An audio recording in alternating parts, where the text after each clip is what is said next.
were talking about something very interesting, Maria. You were saying that we should know what we want, and then you were giving examples of be very clear with what you want because sometimes you think you want something, but then when you intervened or you consulted one of your clients, you showed her that, or the end result was it made her realize this is not what she wanted. Actually, her need was something else, right? You want to talk about that topic? Well, yeah, it's happened to me many times as a tarot reader. So people come and say to me, for example, I want a boyfriend. I don't have a boyfriend, and I want a boyfriend. Is there going to be a boyfriend for me? Because people want to ask about their future. And so it's like, if you don't have a boyfriend, you probably don't want it for any reason. Like it could be because you're hurt, it could be because you don't believe that you deserve it, it could be for many reasons. Not that you, in your conscious mind, you don't want it, but your unconscious mind prefers not to have it for any reason. And until you don't have that dialogue with why it's not happening with yourself, what is the benefit of not having a boyfriend? What am I gaining from having this experience as it is when I tell myself that I'd rather have another one? So until you don't go there, nothing is going to change. And I remember one client once, she came precisely with that question about boyfriends. And I mean, sometimes the cards are really clear. It's like, because I read the present in the cards. It's not like reading the future, because that's useless. So it's like reading the vibration of the person.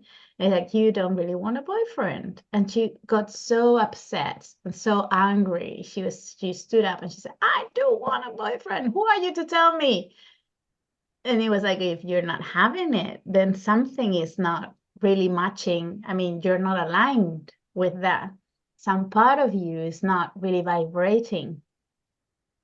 So it's that coherence that actually makes it happen. And when you're not coherent, it doesn't mean that your conscious mind doesn't want it. It means that there's a part of you that prefers not to.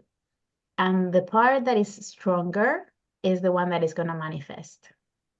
So if you feel threatened because, I don't know, your parents had a relationship and you don't want that kind of relationship ever, then you're probably protecting yourself from that. Although you may think that you want a romantic relationship, you may not have it. So it's not like you don't want it. It's like you don't want the reference that you have and you think that's the only one you can have, so you'd rather be alone. So you need to start changing that. You need to ask yourself, what's the benefit that I get from the experience that I'm actually having, from what is actually manifesting? And then you can start pulling the thread and realizing that maybe you don't really want that kind of boyfriend that you think you can have, or you could start to, for example, realize that you were protecting yourself because you don't know how to set boundaries and having a boyfriend would be painful, so you prefer not to. Things like And that. like you said earlier, Maria, that you don't feel, you may not feel worthy enough to really have one, For you know, example, so you're kind of, that's an inner sabotaging, right? exactly. Or being scared of the man that you would really like. So, like, if I really get what I want, I might be hurt. He might not love me or whatever. So whenever he Might lose appears, you it. run away. And then you get to be with somebody that you don't really like because you feel more confident. And then you go to a tarot reader and you say, is the love of my life going to come one day? And then the tarot says, like, well, it may come. It has come a few times, but are you willing to open the door to that? Or are you still scared of it? You know? So there are many aspects of why we don't really want what we say we want. And it's not that we are against ourselves. It's like our unconscious mind is protecting us from a belief that we think that is going to hurt us or it's going to be worse than the reality that I have. So we are really manifesting what we believe, and not what we want, like wishing, but we really believe. So that's why, to really know what you want, to really be coherent, to really know for me, it was so liberating the time I learned and recognized that I was scared to death of having a relationship because I had been frustrated for not having it. And I just had this kind of, temporary things that would never work, and they were never committed, and they were always like not available men. And I was like, oh, so frustrated because I thought I wanted a relationship. And suddenly one day I realized I don't really want one. I'm scared of having the relationship that my parents had.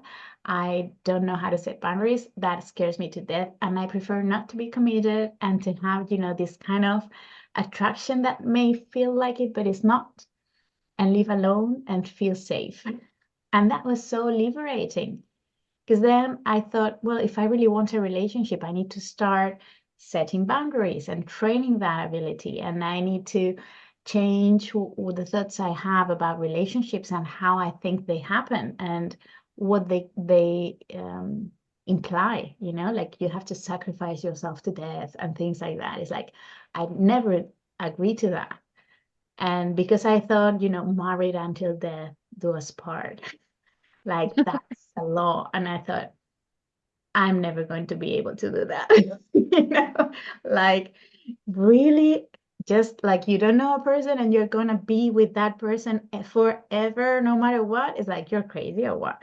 So, so it was like, I've never felt that connection forever, like forever until death do us part. So it was like mind blowing. Like, of course, your marriage is not working. You're feeling upset and sad all the time, and you're arguing all the time because you were not meant to be together, but you cannot get divorced because your mind doesn't allow it. So you're bond forever with somebody that is not like a good thing. So I'd rather be alone. So I needed to change loads of things. And when that started to happen, I started to have relationships.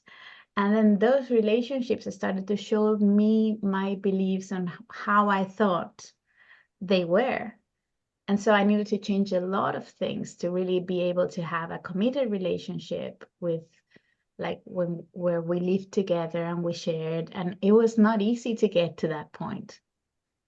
But my life was always manifesting what I really wanted, honestly, not what I thought I wanted or what I would like to think.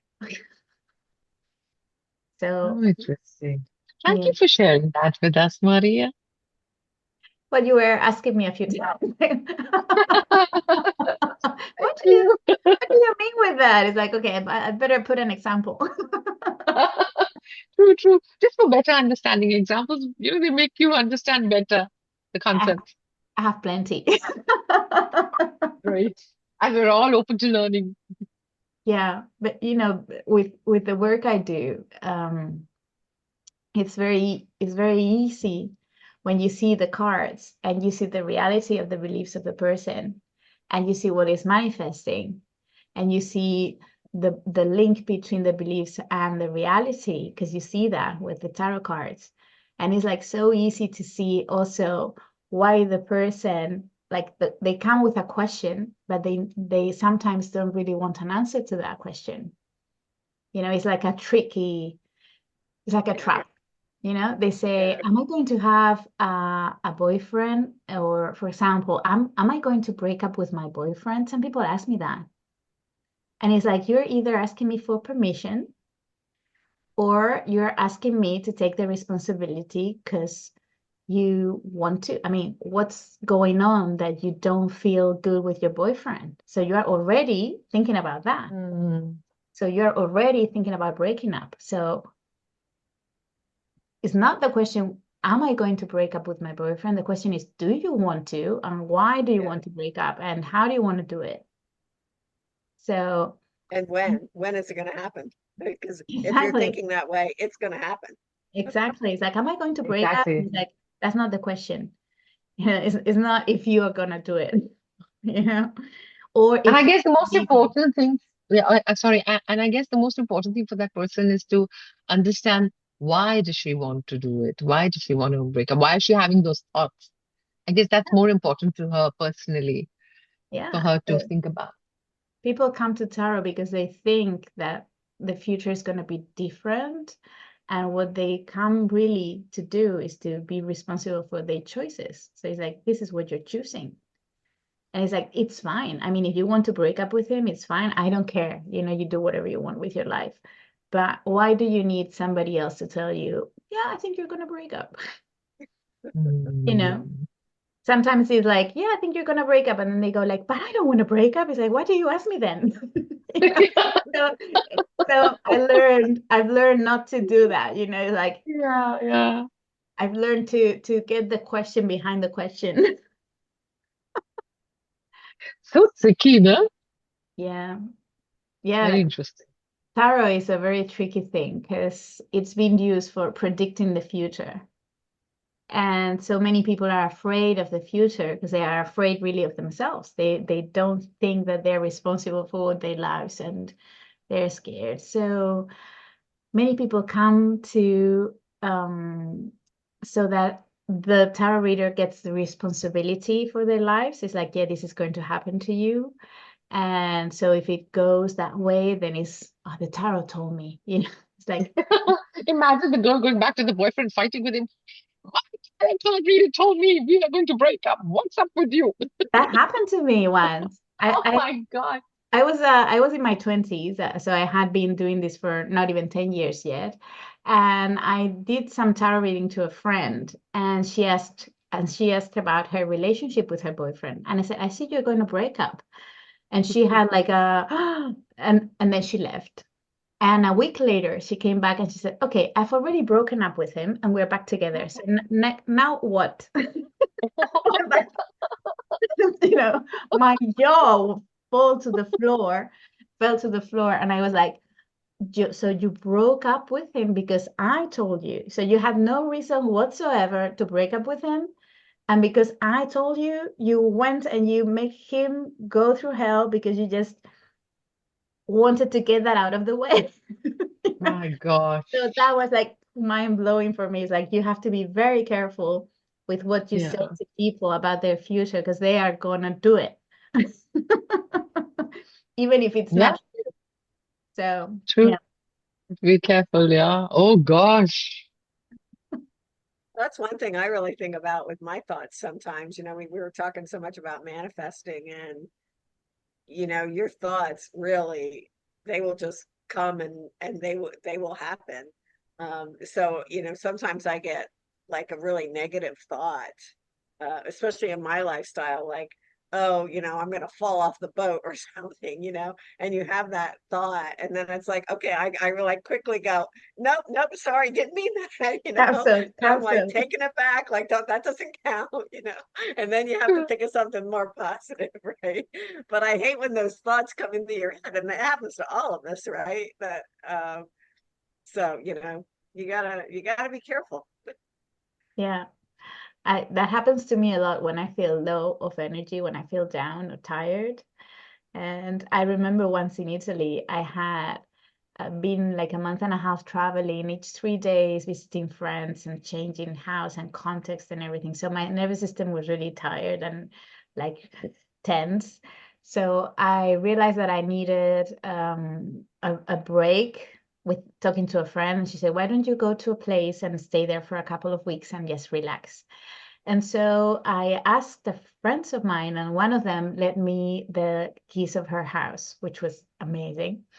It was a house in the middle of a forest. And she said, well, here are the keys. You can go and stay there. We'll be back in a week. So you have a week on your own.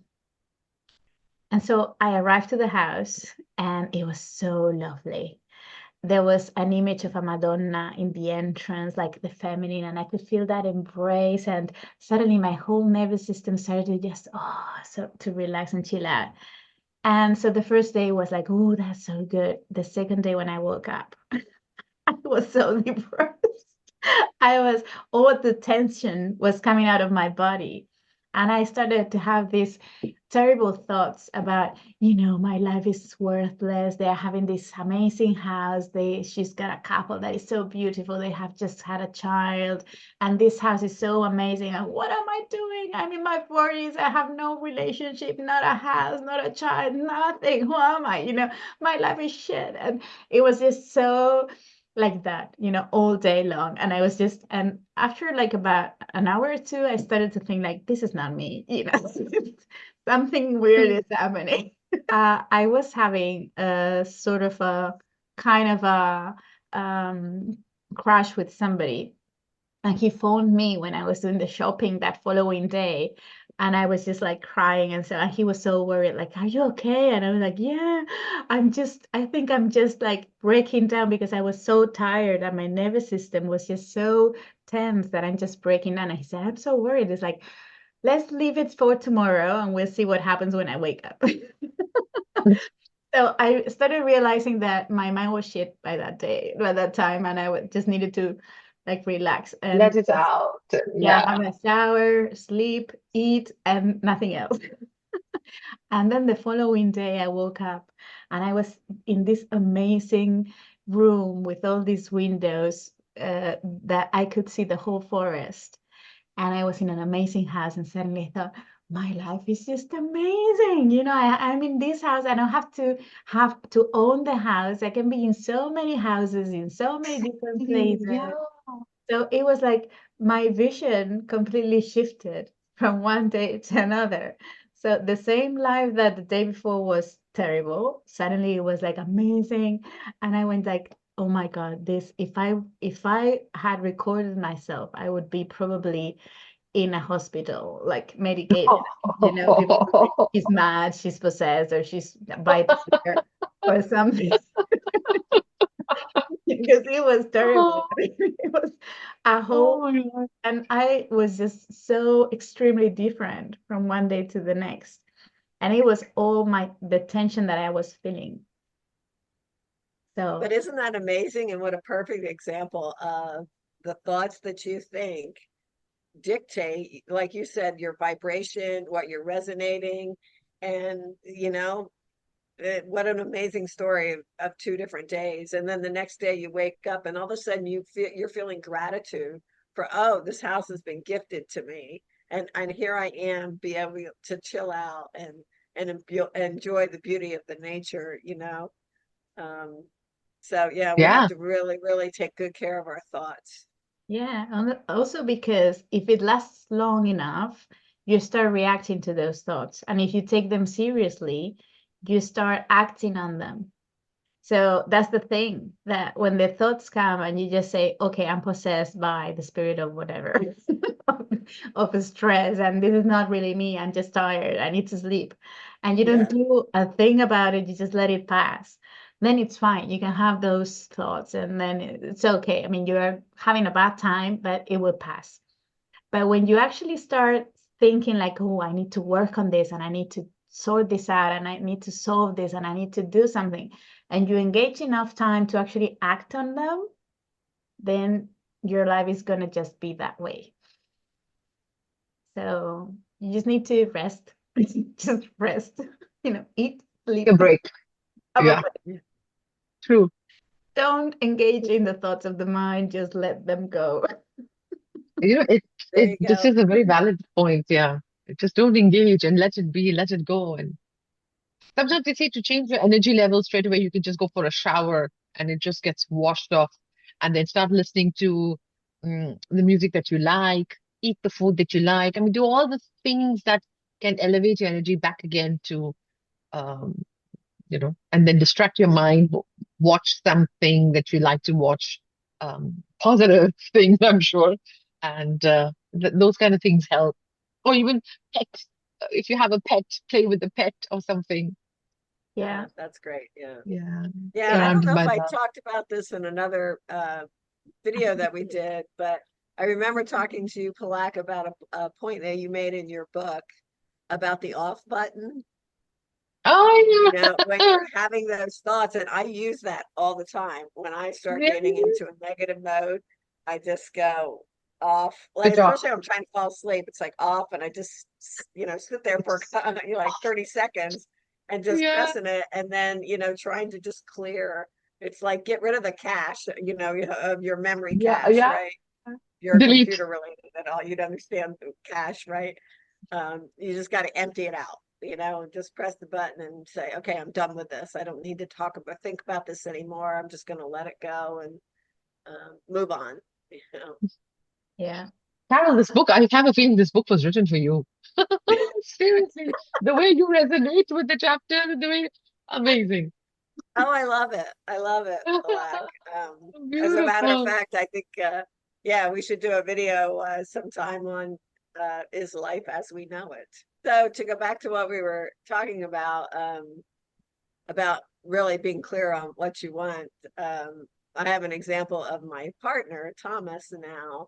When I met him, he only had one dream, and he has had it for many, many years, and that was to live on a sailboat and sail around the world.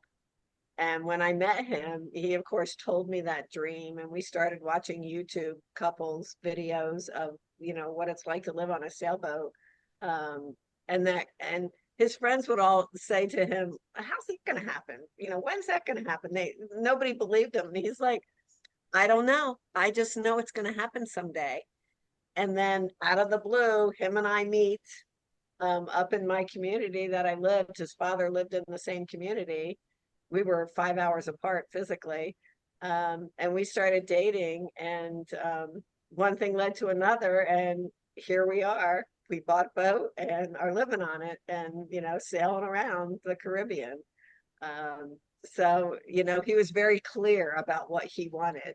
And that was his only big dream. Had no idea how it was going to happen. Didn't worry about the hows. And sure enough, it all came Yeah. true. So he was not a sailor before that. No, he grew up on the beach in Clearwater, Florida. So he had like little tiny sailboats when he was young. And then as he got older, he would have power boats and, go out fishing and stuff, but never a sailboat. Never a big sailboat. So yeah. Wow. Amazing. Yeah. I think that's so important to also, if you really feel like you want something, nurture that. And if people tell you like, are you crazy? That's never gonna happen, or just keep the feeling, keep the vibration. Because if you know that you really want it, you just know that you want it. And that's not gonna change because I mean you can like, or how would I call it? Like put it in a cupboard or in a closet and let it rot there for a while. But you know that it's there. It will always be there because you know that is what you really want. And I had that sensation of not being really myself and like Tristan myself because I was not doing what I really wanted, but I thought I was not good enough to do it. So it's it's like I kept that on like hidden from me, but in a way I knew that it was there. So you always know what you want, even if you think that you should do something else. I think we always know deep inside Mm. what we I want think so too. Yeah. if we are honest and Sometimes you just need somebody like you, Maria, to peel back the layers yeah. to get to the core. Yes. Yeah, but the Yes. funny thing about that is that the cards really tell it. It's like, how are they gonna say it if it was not because it's in your energy field? So the information is there. I mean, the cards are not this kind of magic thing. They're just cardboard, you know? So it's just like the synchronicity and the quantum physics are the ones that link one thing to another. But the information is there in your energy field. So you actually are carrying that information all over. So that information is there for you to be able to read it. But sometimes it's like it's painful or I shouldn't, or we have all these mental traps to actually not be honest with ourselves. And that's why when you're manifesting, you really need to not have any of those negative feelings, because that's all what they call, you're just putting out resistance. you know, and blocking the energy from coming to fruition. Yeah. There's a phrase that says that time is only the resistance of your will. Like it takes as much time as you resist truth to happen. So time is only that. If you wouldn't have any resistance, it would happen instantly. I love that thought, actually.